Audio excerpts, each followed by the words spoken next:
we remain steadfast in our commitment in delivering local news that matters. Stories that inspire. Enriching the lives of Filipinos in the Philippines and across the globe. This is your GMA Regional TV. Buong puso para sa Pilipino. Ang mga pinakamalalaking balita ngayong Huwebes. 7 gulang na batang babae, ginahasa na, pinatay pa sa Guagua, Pampanga. Suspect, arestado. Municipal Engineering Office sa Calasiao, Pangasinan, nilooban at tinanggapang sunugin ng hindi pa nakikilalang suspect. Pag-aangkat ng bangus mula sa ibang probinsya, lilimitahan ng LGU upang maprotektahan ang produktong bangus sa Dagupan City. At Pinsang Beach na binansagang most Instagrammable beach sa Ilocos Norte, ating dayuhin.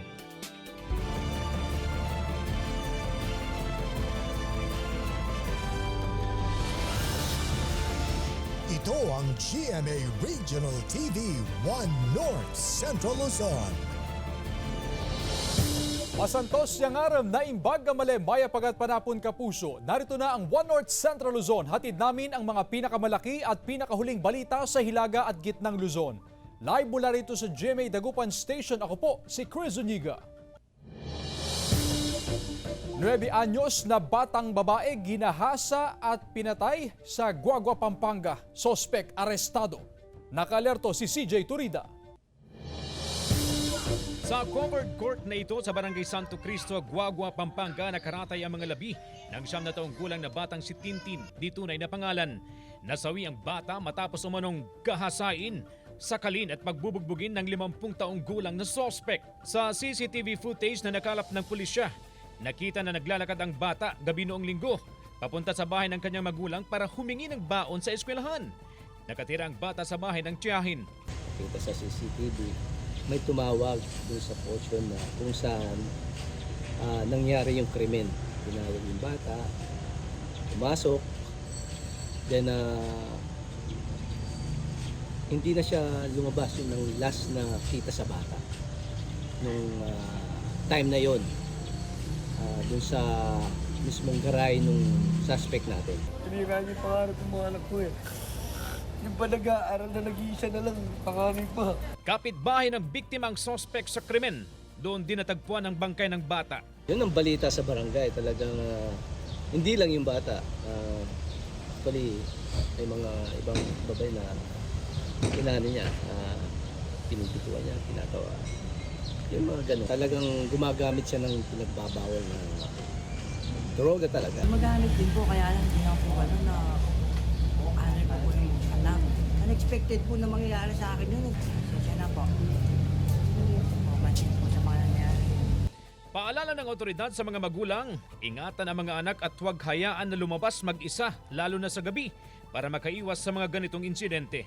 Mahaharap sa patong-patong na kaso ang suspect. CJ Torida, One North Central Luzon. Nilooban at sinunog ng hindi pa nakikilalang suspect ang Municipal Engineering Office sa Calasiao, Pangasinan. Nakatutok naman si Claire Lacanilaw. Bandang alas 7 ng umaga nang madiskubre ng maintenance personnel na si Johnny ang pagkasunog sa bahagi ng palikuran ng Municipal Engineering Office sa bayan ng Calasiao, Pangasinan. Makikita rin na may tila may iniwan pang mensahe sa salamin. Buti na lang at hindi raw nadamay sa sunog ang mahalagang dokumento ng opisina. Tapos pagbukas ko dun sa may kusina namin, mausok. Parang amoy kwan, nasusunog na yung parang goma. Tinawagan ko sa kanya. Kaya tingnan mo dun sa loob, may kwan, nasunog kahit ang wiring. Kako, pagbukas namin, walang wiring. Pagbukas namin sa kusina, yun, nakita namin yung abo, may nagsunog. Sa investigasyon ng pulisya, ninakaw ng hindi pa kilalang suspect ang kable ng kuryente. Para makuha ang copper wire, sinunog niya ang electrical wiring ng palikuran. Pumasok po ma'am doon sa may sirang pintana doon sa CR, yung jealousy, kaya madali siyang nakapasok. Pumasok doon sa may bandang CR tapos nakita siguro yung wire. Yun lang naman po ang kinuha niya din, umalis na po. Ikinaalarma ng lokal na pamahalaan ng insidente. Tiniyak naman ng LGU na masusing tututukan ang investigasyon. Paigtingin din ng police visibility sa mga tanggapan. Lalo't ito raw ang unang beses na may naitalang pagnanakaw sa munisipyo. Yes, oo, kakusapin ko rin ang PNP and BFP regarding that para ma-raise yung matter at mapag-usapan kung ano ang mga dapat namin gawin. Patuloy ang pangangalap ng CCTV camera upang matukoy ang nasa likod ng panloob sa tanggapan. Kasama si Ron Alister Taniedo, Claire Lacanilaw, 1 North Central Luzon. Samantala, lilimitahan daw ng LGU ang pag-aangkat ng bangus mula sa ibang probinsya para daw maprotektahan ang produktong bangus sa Dagupan City. Ang detalye ng balitang yan ihahatid live ni Russell Simorio. Chris, sa pag-iikot natin kanina sa Magsaysay Fish Market, tanging mga dagupan bangus at mga bangus lang mula sa Western Pangasinan ang ibinebenta dyan. Sabi kasi ng lokal na pamahalaan, naghigpit sila sa pagpasok ng mga bangus mula sa ilang karatig probinsya. Mula Nueva Vizcaya, bumiyahi pa sa Dagupan City si Rodel para mag-angkat ng banye-banyerang bangus. Siya ang nagsusuplay ng bangus sa ilang tindera sa kanilang probinsya. Bihira kasi roon ang nag-aalaga at nagpaparami ng bangus. Dito lang, mas malapit kasi boss, saka mura lang. Kaya dito na lang. Tsaka sa Manila kasi, di ko alam yung daanan. Malaking bagay ang mga buyer tulad ni Rodel para maipromote ang dagupan bangus. At para lalong maprotektahan ang industriya ng dagupan bangus, lilimitahan ng lokal na pamahalaan ang pagpasok ng Bulacan bangus sa Magsaysay Fish Market. Pinag-aaralan na ang scheduling kung kailan lang pwedeng maipasok ang Bulacan bangus. Nasa 120 pesos ang kada kilo ng Bulacan bangus, kaya mas tinatangkilik raw ito kaysa sa dagupan bangus na mas mataas ang presyo. Kasi hindi ho pwede ganun eh. Akalain nyo, may pumapasok ng iba tapos baksak ang presyo natin. But the quality of bangus in Dagupan is much better than their quality. Pabor ang mga tindera at mga bangus growers sa paghihigpit sa pag-angkat ng mga bangus mula sa ibang probinsya. Pag 150 sabi namin sa Dagupan, yung Bulacan makukuha mo ng 120. Di siyempre masisira yung Dagupan. Kaya mas maganda kung ganun sa... Mula 160 pesos, nasa 150 pesos ang kada kilo ng bangus sa lungsod. Punso dito ng pagdami ng supply ng sari-saring isda sa pamilihan. Katuwang naman ng LGU ang Market Division sa pagsasagawa ng inspeksyon sa mga ipinapasok na bangus sa Magsaysay Fish Market. Chris, bukod sa bangus, bumaba naman ang presyo ng iba pang isda dyan sa Magsaysay Fish Market gaya ng galunggong at tilapia. Silipin naman natin ang presyuhan ng karne dito sa Mangaldan Public Market. Nasa 340 hanggang 350 pesos ang kada kilo ng karne ng baboy.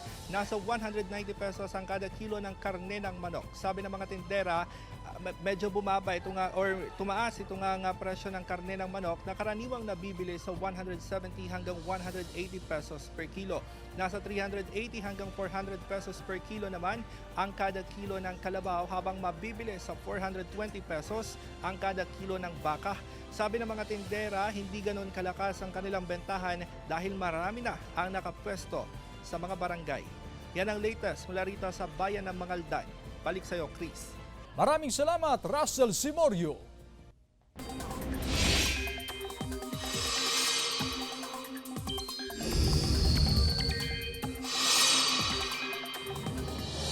Naitala ang pinakamababang temperatura na 7.2 degrees Celsius sa La Trinidad, Benguet ngayong araw. Sundan sa report ni Jasmine Gabriel Galban. Maaga nagising si Aling Annalyn para asikasuhin ang kanyang mga taniman sa La Trinidad, Benguet. Kumpara sa nakalipas na mga araw, kakaiba raw ang lamig ng klima kaninang madaling araw. Tagos daw sa buto ang lamig. Malamig po talaga kasi 3 o'clock lumabas na ako kanina. Sa monitoring ng Pag-asa, nakapagtala ng 7.2 degrees Celsius na minimum temperature sa La Trinidad, Benguet ngayong araw. Ito ang pinakamababang temperatura sa bayan na naitala ngayong taon. Sa Baguio City, naitala naman ang 16.2 degrees Celsius sa temperatura. May pagka-abnormal kasi ang laki ng difference namin Oo, kahit na i-double mo siya is 14 pa lang 'yon. 14 pa rin unlike here in Baguio 16.2. So maybe there is hindi rin natin masabi kung anong dahilan bakit ganun yung 7.2. Pwedeng may ibang weather system na nakapag-trigger ng lamig. Ayon sa Pag-asa, dahil malapit na ang dry season, inaasahang maglalaro na lang sa 16 hanggang 17 degrees Celsius ang temperatura sa lungsod ng Baguio. Malaking bagay raw sa mga magsasaka ang malamig na panahon. Nakatutulong ito sa magandang kalidad ng mga gulay. Samantala, bumalik ang ihip ng amihan, pero mahina lang yan kumpara noong mga nakaraang linggo. Sa may extreme northern Luzon lang ito umaabot ngayon, habang patuloy naman ang pag-iral ng easterlies o yung mainit na hangin sa natitirang bahagi ng bansa. Kasama si Henry Duminsil, Jasmine Gabriel Galban, One North Central Luzon. Sinuri naman ng City Veterinarian ang mahigit sa 100 kabayo na ipinapasada sa Vigan City sa gitna ng mainit na panahon doon. Narito ang report ni Ivy Hernando. Hindi kumpleto ang pamamasyal kung hindi masusubukan ang kalesa ng Vigan City.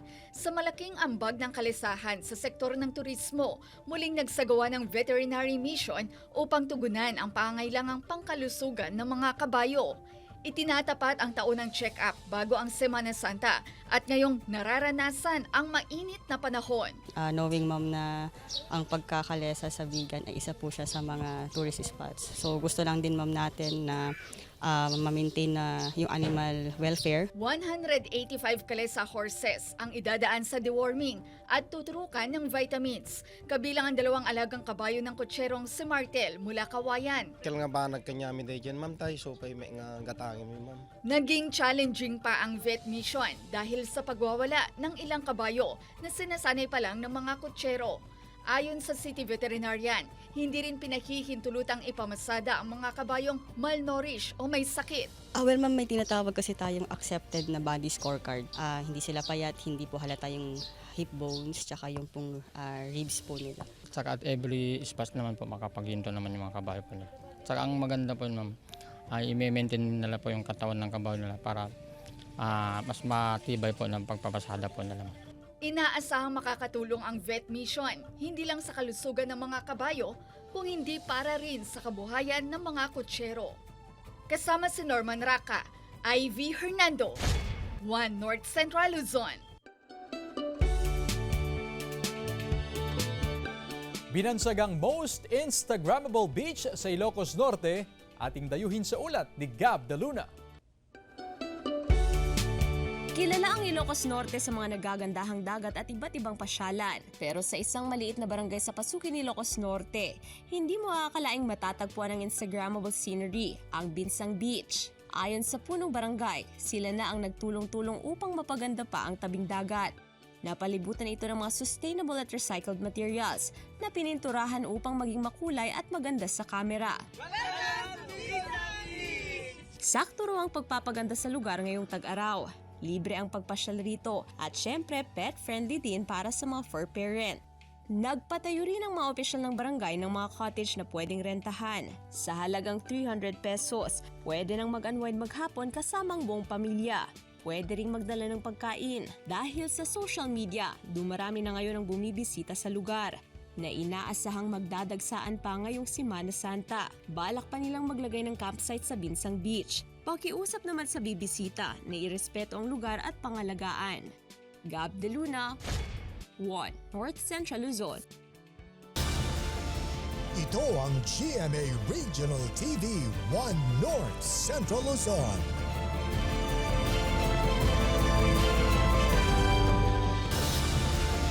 Ito ang GMA Regional TV One North Central Luzon. Nakuha na ng video ang pagsalpok ng pick-up sa tindahan ng Pakwan sa Alaminos City, Pangasinan. Nakatutok, CJ Turida. Makikita sa video na ito ang isang pick-up binabagtas ang National Highway sa bahagi ng Barangay San Vicente, Alaminos City, Pangasinan. Nang biglang napunta ang pick-up sa kabilang linya ng kalsada hanggang sa araruhin ang isang tindahan ng pakwan sa lugar. Nagkalat ang mga nasirang panindang pakwan sa kalsada. Dumiretso sa bukid ng pick-up, wasak ang windshield ng tumagilid na sasakyan. Pero ligtas ang driver. Nagtamo ng sugat sa ulo at katawan ang tindero ng pakwan na dinala sa ospital. Ayon kay Police Staff Sergeant Kenneth Tamayo, investigator on case, nakatutok natulog ang driver ng pick-up na papunta sana sa Dasol nang mangyari ang aksidente. Nagpabot na raw ng paunang tulong ang driver ng pick-up sa biktima at sa may-ari ng tindahan ng pakwan. Wasak ang harapang bahagi ng pampasaherong bus na ito matapos sumalpok sa sinusundang wing van sa bahagi ng Tiplex sa barangay Linmansangan, Binalonan, Pangasinan. Patungong Baguio City ang parehong sasakyan nang mangyari ang aksidente. Base sa investigasyon ng PNP, nakaidlip ang driver ng bus kaya sumalpok sa sinusundang van. Sugatan ang 9 na sakay ng bus. Ligtas naman ang driver ng van. CJ Torida, One North Central Luzon.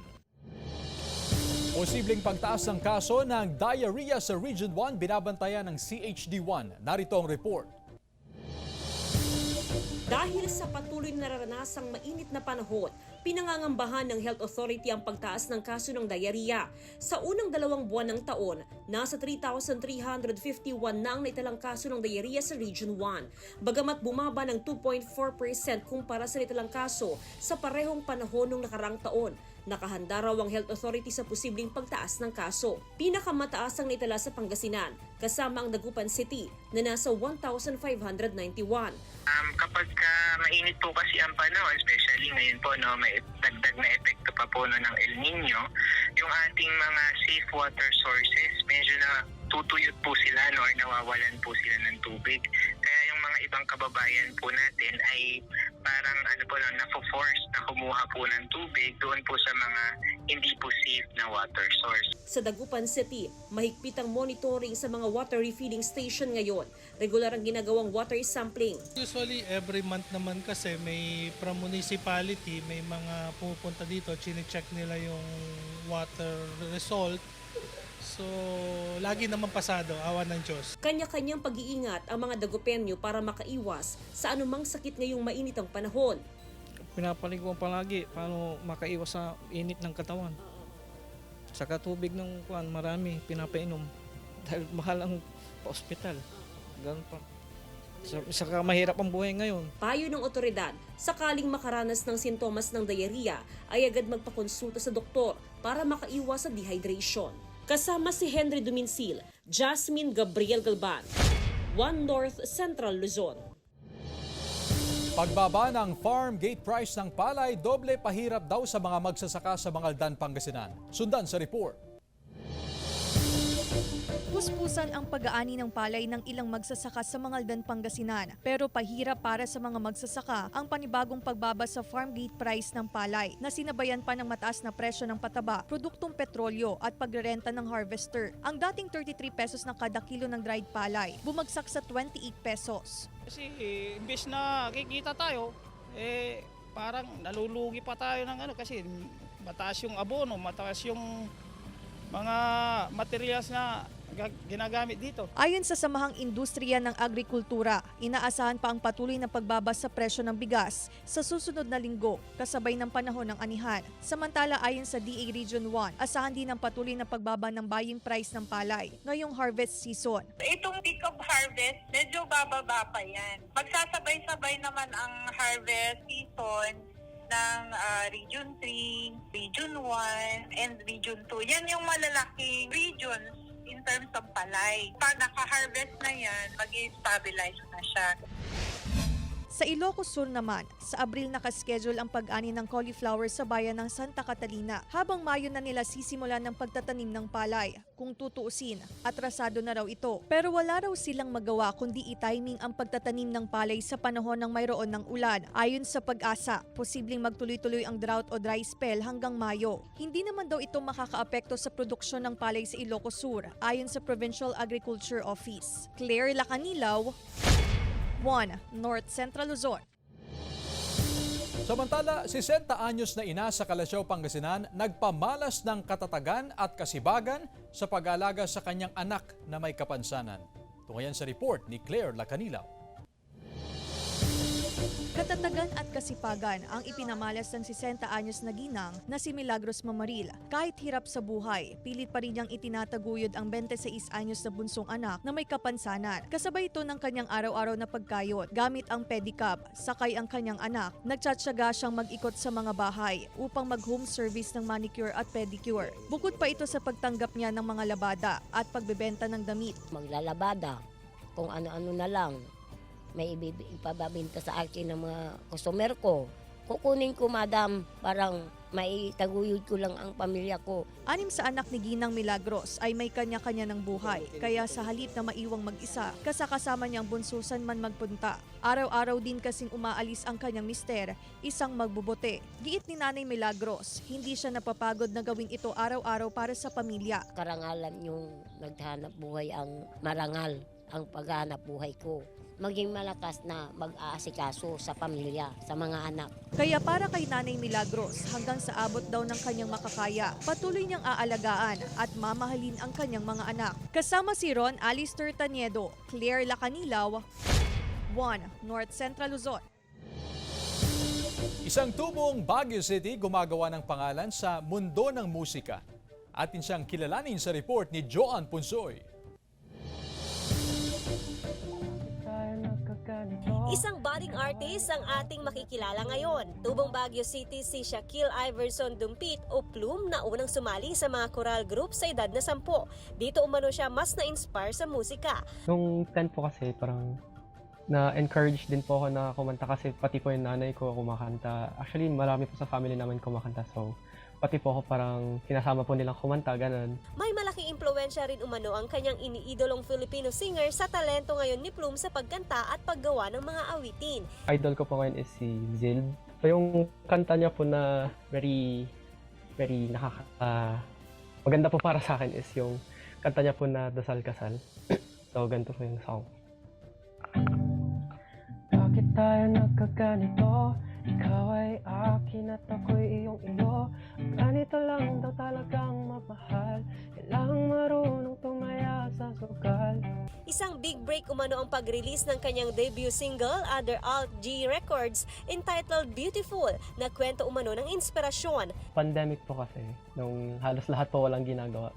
Doon ko po parang naisip na gawing hobby yung songwriting.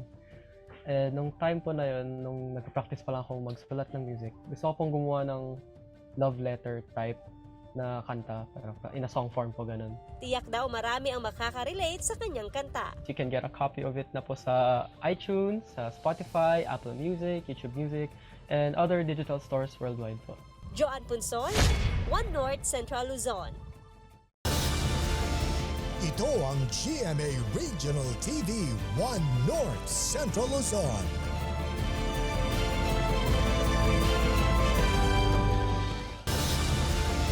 Ito ang GMA Regional TV 1 North Central Luzon.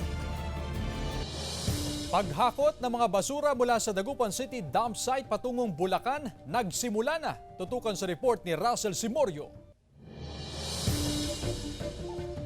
Sunod-sunod ang pasok ng mga truck na may lamang basura sa dump site sa Barangay Bunuan Giset, Dagupan City.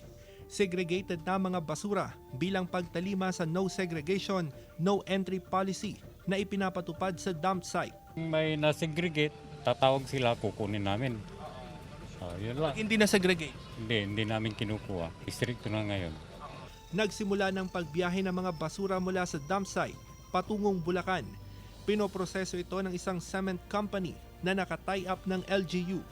Ayon sa Waste Management Division, 5 beses sa isang linggo naghahakot ng basura patungong Bulacan. Mahirap sa umpisa, but I believe slowly we can close the dump site. Sa ngayon may target na akong ginawa by phase and kanya-kanya responsibilities. Eksklusibong ipinasilip sa news team ang proseso bago dalhin sa Bulacan ang mga basura. Ito yung baling machine na ginagamit ng Waste Management Division. Dito pinipitpit yung mga nakasegregate ng mga basura para mas marami yung mailagay sa mga garbage truck na dinadala naman sa Bulacan. Kung hindi napitpit naman, pangit naman ilagay sa truck eh. Kaya mas maiging napitpit po yan. Dito rin pinoproseso ang mga nabubulok na basura gaya ng mga gulay. Ginigiling ito para gawing organic na pataba na libreng ibinibigay sa mga magsasaka. Samantala, nakakalat sa lungsod ang mga color-coded na trash bin para sa implementasyon ng no segregation, no collection policy. Kasama si Daryl Peralta, Russell Simorio, 1 North Central Luzon. Mahigit 2,000 job vacancies mula sa local at overseas employer ang hatid sa mga job seeker sa Calasiao, Pangasinan. Ayon sa PESO, mahigpit ang kanilang pagpili sa mga employer na makikiisa sa job fair upang maiwasan ang mabiktima ng illegal recruitment at human trafficking ang mga aplikante. Kabilang sa in-demand ang mga may kinalaman sa construction, customer service at agriculture. Target ng PESO Calasiao ang 20% ng mga aplikante ang ma-hire on the spot sa kanilang job fair. Kaway-kaway mga kapuso sa Kawayan Festival 2024. Tara na at sabay-sabay tayo makikapuso fiesta kasama si kapuso actress Herlin Budol sa Miss Abra 2024 Beyond Beauty Coronation Night. Bukas na po yan, March 8 Friday, alas 8 ng gabi sa Abra Sports Complex, Bangged, Abra. See you there mga kapuso. Samantala, ilang kapuso stars at personalities binigyan ng bituin sa Eastwood City Walk of Fame. Narito ang report. Binigyan ng bituin sa 18th edition ng Eastwood City Walk of Fame ceremony sina Miss Universe Philippines 2023 Top 10 finalist at Sparkle star Michelle D, Pulang Araw star Sanya Lopez, Abot Kamay na Pangarap star Richard Yap, at Sparkle GMA Artist Center consultant Johnny Manahan o mas kilala na si Mr. M. Pinarangalan din sina GMA Integrated News Showbiz reporter Lar Santiago at DZBB anchor Joel Reyes-Zubel na nag-iisang awardee sa radio category. Maging si GMA Chairman Attorney Felipe L. Gozon may bituin na rin. I am very, very proud and privileged to have this Walk of Fame sidewalk tonight. Full support sa kanila sina GMA President and CEO Gilberto Duavid Jr. at Senior Vice President Attorney Annette Gozon Valdez. Congratulations to everyone and sana maging inspiration kayo sa lahat ng tao sa industriya. Ilan pa ang kinilala sa larangan ng pelikula, teatro at musika. Si Kuya Germs o Herman Moreno ang nagtatag ng Walk of Fame noong 2005 na layuning bigyang parangal ang iba't ibang personality sa news, entertainment at iba pang larangan. Bukod sa induction ceremony, nag-alay din ng bulaklak at nagtirik ng kandila para sa bituin ng yumaong multi-awarded actress na si Jacqueline Jose. Samantala, mapapanood niyo po ang episode na ito at iba pang pinakahuling lokal na balita sa official website ng GMA Regional TV, www.gmaregionaltv.com. Pwede rin kayong bumisita sa aming official YouTube channel, GMA Regional TV, at i-click ang subscribe button para sa pinakamainit na balita mula sa mga rehiyon. Nais din naming pasalamatan ng mga kapuso sa Hilaga at Gitnang Luzon, maging ang mga kapuso natin abroad. Dahil sa GMA Regional TV, local news matters. At yan ang mga pinakamalaki at pinakahuling balita sa Hilaga at Gitnang Luzon. Maraming salamat sa pagsama sa amin pati na ang mga kapuso sa ibang bansa na tumutok sa mga balita sa rehiyon. Ako po si Chris Zuniga. Kami ang GMA Regional TV, One North Central Luzon. Buong puwersa para sa mas malaking misyon at mas malawak na paglilingkod sa bayan.